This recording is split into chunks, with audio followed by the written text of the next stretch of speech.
Hi, this is LeeSun. I am LeeSun, Truth Teller and modern day minstrel, and this is the Truth Teller vlog where I speak my truth. This is episode 4 and I'm really excited. Can you tell? I'm really excited. I'm really excited about doing this vlog because I just have ideas constantly. It's such a new thing. I started it last week. Episode 1, episode 2, episode 3. Now I'm thinking constantly, oh, how can I do this? I can shoot in a different location. Today I'm trying a slightly new thing, which is hands-free. I'm not holding my phone. That's pretty exciting. And you're moving around different places in my house. Maybe we're going to record in some other places as well. But today we are in my kitchen. There's a big mess on my kitchen table, which is a collage thing that my little boy and I are working on that has been sitting there for about a week and a half and I haven't moved it yet. That's the way I work. I don't even have any excuses for it. It's just what I do. Anyway, today's topic. This is really exciting.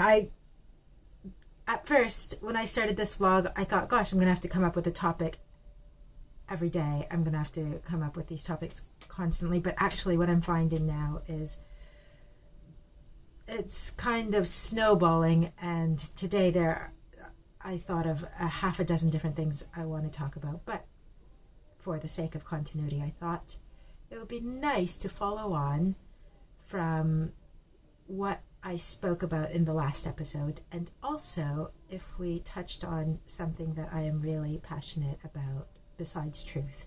Something that I'm passionate about is autonomy. So in the last episode, we spoke about those 6 magic words. I think it's 6. It's okay to get it wrong. It's is technically 2 words. That's a contraction. It is okay to get it wrong. It is okay to get it wrong. I spoke about how being okay with getting things wrong is fundamental to learning. Learning is foundational to growth. Growth facilitates happiness. So basically being okay with getting things wrong facilitates happiness. But I am so passionate about autonomy. By no means do I think it's my way or the highway. You can choose to be okay with getting things wrong, learning, growing, being happy, or you can actually choose to go the other way, which is to be right all the time, to never get it wrong. That's absolutely up to you. Only you can decide what you want for your life, and only you can make these decisions for yourself. So I thought, because I'm so passionate about autonomy and because I think it's absolutely your decision whether you want to be okay with getting things wrong or whether you want to get it right all the time, I thought it might be useful for some people if I did an episode on how to be always right. I'm sure, you may be a person who is always right all the time anyway. You may just be watching this to confirm this. Or you may not be a person who's right all the time, but you know people who are always right. They are always right. And you're wondering, how do they do it? And you want to know the secret. That's what this episode is about. The secret of being right all the time is this.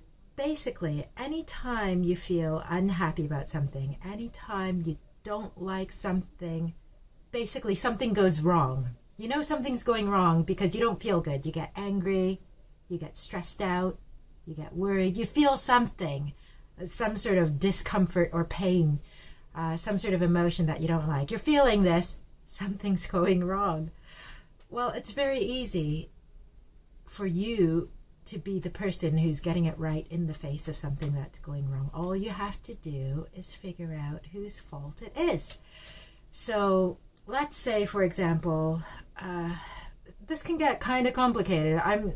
It's simple, but it's complicated. It can take a number of steps. Like the basic theory is simple, but putting it into practice, yeah, sometimes takes a bit of work, but it'll come. All you have to do is practice it. So let's get into some examples. Suppose, okay, easy.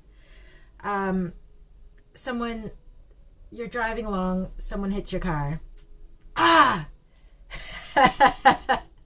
Something's going wrong. You didn't do anything wrong. It was their fault. They hit your car. That's pretty straightforward. Okay. Let's take it up a level. You're driving along. A child is playing ball at the side of the road. The ball goes across the road, makes you swerve, and you hit somebody else in the oncoming traffic.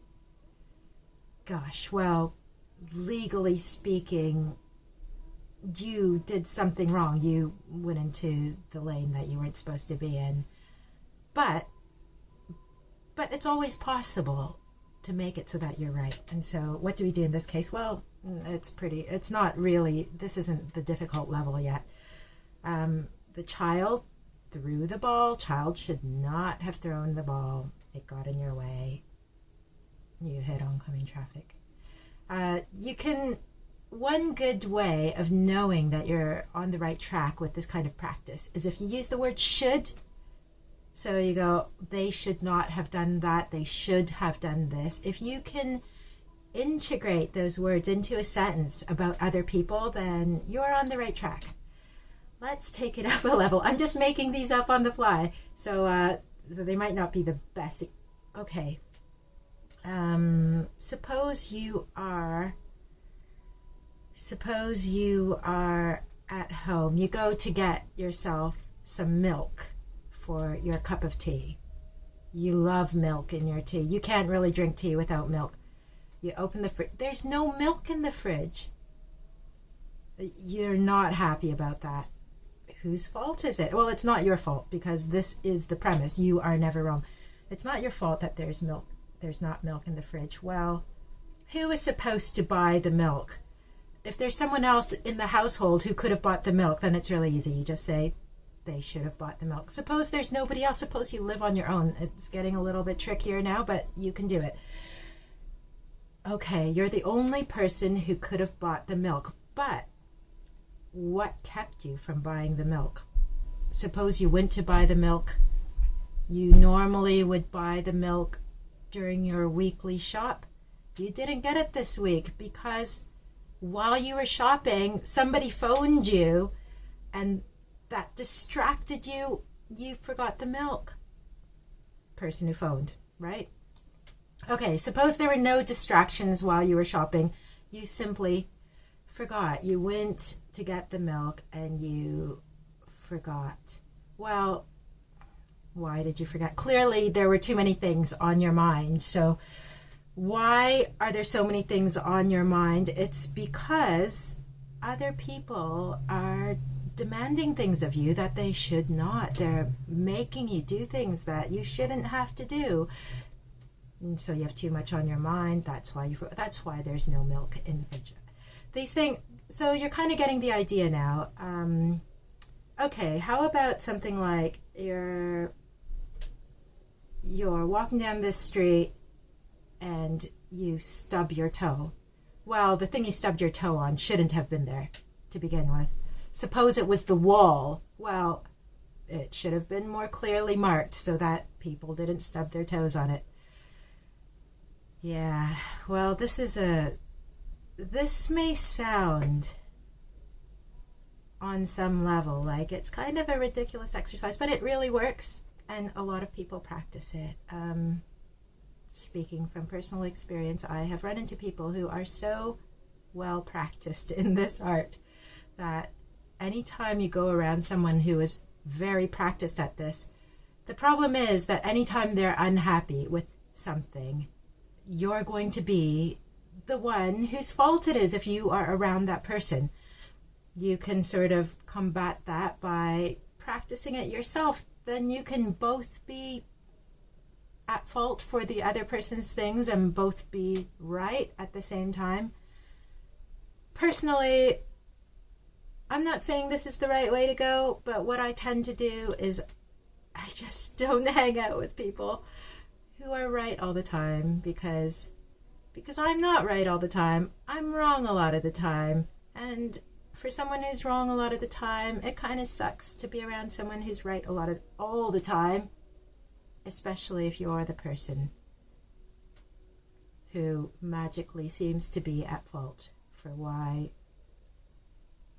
things are going wrong in their lives. So anyway, I hope that has served you. If you want to be right all the time, I hope this has clarified the basic method for being right all the time. It is straightforward. You just need to get some practice. I'm sure you can do it. Peace.